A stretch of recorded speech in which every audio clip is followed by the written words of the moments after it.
एक अजीम मुजाहिद के दास्तान। किस्त नंबर 15। भाई असदुल्लाह और हमारा घराना। भाई असद अल्लाह के साथ हमारा दीनी रिश्ता दिन ब दिन मजबूत होता गया। लोग मुझे असद अल्लाह की बहन कहकर पुकारने लगे। सर्दियों के मौसम में सबसे पहले मैंने इन्हीं के लिए जर्सी और दस्ताने बनाए, तो राशिद ने मुझसे शिकवा किया कि असद अल्लाह भाई के बाद तो आप हमें भूल ही गयीं। मैंने कहा, प्यारे भैया, इन परदेसी भाइयों का ख्याल रखना हमारा फर्ज है, क्योंकि उनका वादी में कोई अपना नहीं है। हालात चाहे कितने भी खराब हों, हमारे घर के दरवाजे उनके लिए हमेशा खुले रहे।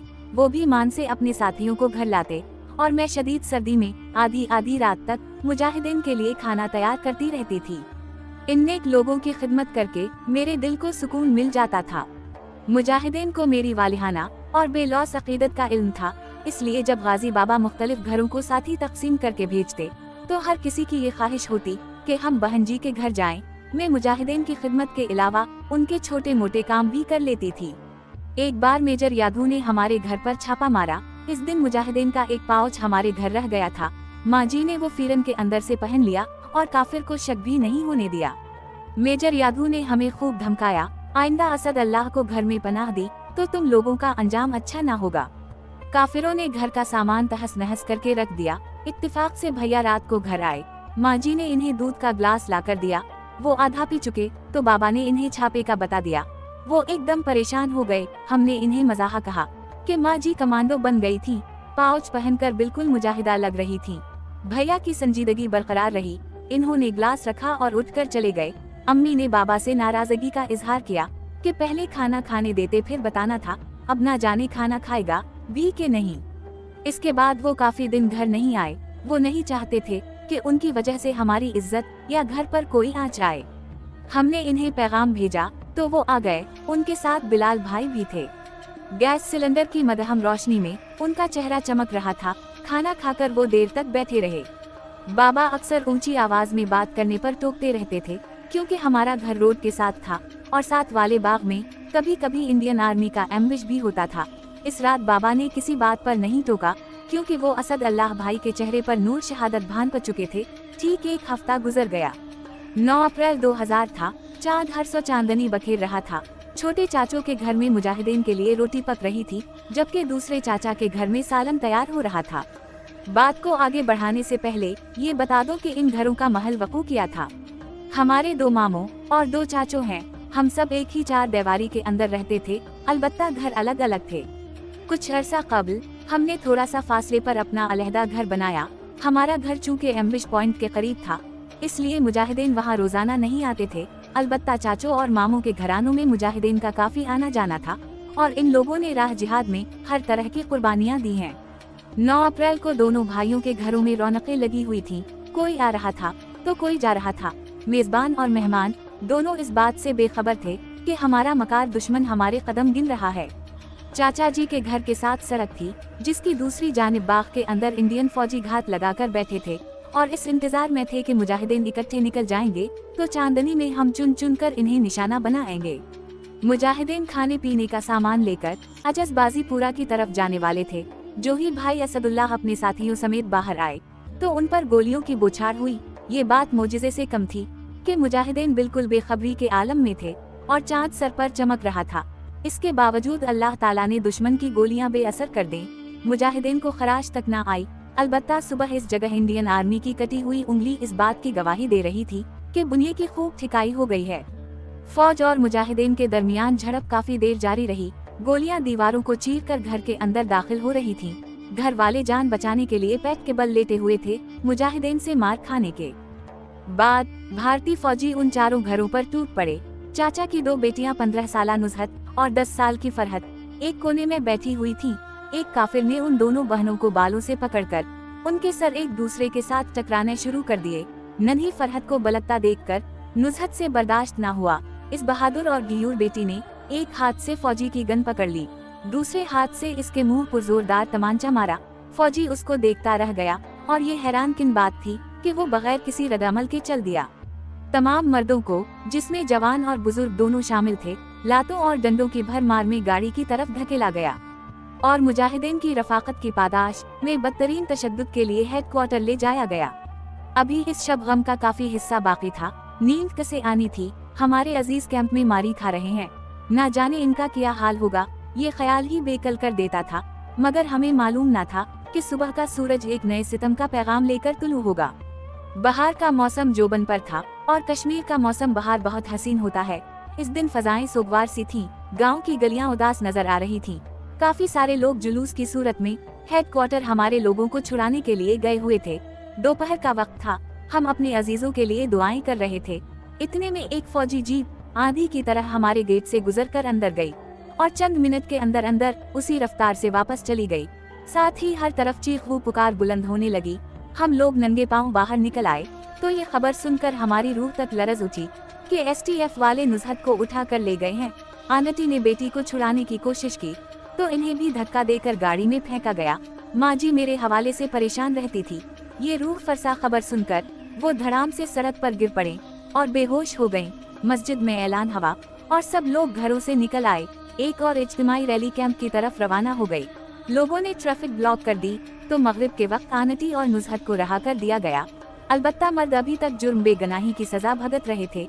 नुजहत की उम्र सिर्फ 15 साल थी। इसके घर आने पर लोगों का जमगफीर वहाँ मौजूद था। वो सबसे हिम्मत व हौसले से मिली। इसके किसी अमल ने ये जाहिर न होने दिया कि काफिरों ने इस पर किस कदर जुल्म किया है। जब लोग घरों को लौट गए तो नुजहत ने मुझे राजदारी से कहा, बैदी आप घर में नहीं सोना। वो लोग मुझसे बार बार आपके बारे में पूछ रहे थे। वो कह रहे थे कि आप मुजाहिदीन के साथ काम करती हैं और भाई असद अल्लाह की हाइट का आपको पता है। अंधेरा फैलते ही हम दोनों बहनें और नुजहत और इसकी बड़ी बहन रफत दूसरे मोहल्ले में बड़ी बाजी के घर चले गए। घर में दाखिल होते ही नुजहत चकरा कर फर्श पर गिर पड़ी। हम ये सोचकर परेशान हो गए कि अभी तक ये अच्छी भली लग रही थी, अचानक क्या हो गया। हमारे पूछे जाने पर वो मासूम सी बहनाजार वो कतार रोने लगी और बोली, उन काफिरों ने मुझ पर बहुत तशद्दुद किया और पूरा दिन बिजली के करंट लगाते रहे। मैंने लोगों के सामने जबरदस्ती खुद को संभाले रखा ताकि कोई ये ना समझे कि मेरी इज्जत अब महफूज ना रही। कश्मीर की हर सितम रसीदा बेटी की तरह उसने भी अपनी रूह और जिस्म पर लगने वाले जख्मों को दुनिया से छुपाने की कोशिश की, क्योंकि इसने चंद दिन इस दुनिया में जीना था और नजरों से गिरकर जीना बहुत कठिन, बहुत दुश्वार होता है। अपने दिल की भड़ास निकालने के बाद इंडियन आर्मी ने मर्दों को रहा कर दिया और वो एक बार फिर मुजाहिदीन के दस्त वो बाजू बिन गए। कश्मीरी अवाम ने अपने अमल से ये साबित कर दिया कि मसाइब वो मुश्किलात हमारी आज़ादी की राह में रुकावट नहीं बन सकते। भाई असदुल्लाह की शहादत, आती रहेगी तेरे इंफास की खुशबू, गुलशन तेरी यादों का महकता ही रहेगा। अप्रैल 10 को भी माहौल पर कशीदगी तारी रही और हर तरफ ये खबरें गुश्त करने लगे कि इंडियन आर्मी वाले हमारे खानदान की कई लड़कियों को गिरफ्तार करने का इरादा रखते हैं। वो हमारे खानदान के साथ बुग़्ज़ रखते थे। बिलाखिर तय ये हुआ कि हम लोग कुछ अरसा के लिए कहीं और चली जाएं। अगले दिन कुछ लड़कियां अजस बाजीपुरा और कुछ बांडीपुरा रिश्तेदारों के पास चली गईं। भाई असद अल्लाह भी इन दिनों बाजीपुरा में ही थे। जब वो गाजी बाबा से रुखसत हो रहे थे तो इन्होंने इसके चेहरे पर सजे नूर को देखते हुए कहा, असद अल्लाह आज बहुत चहक रहे हो, कहीं शहीद होने का प्रोग्राम तो नहीं है। वो जवाबान सिर्फ मुस्कुरा दिए।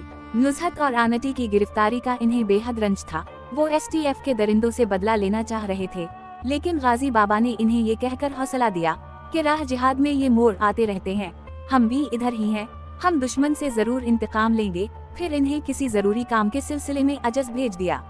वहाँ पर जैश का मजबूत सेटअप था, लेकिन होनी को कौन टाल सकता था।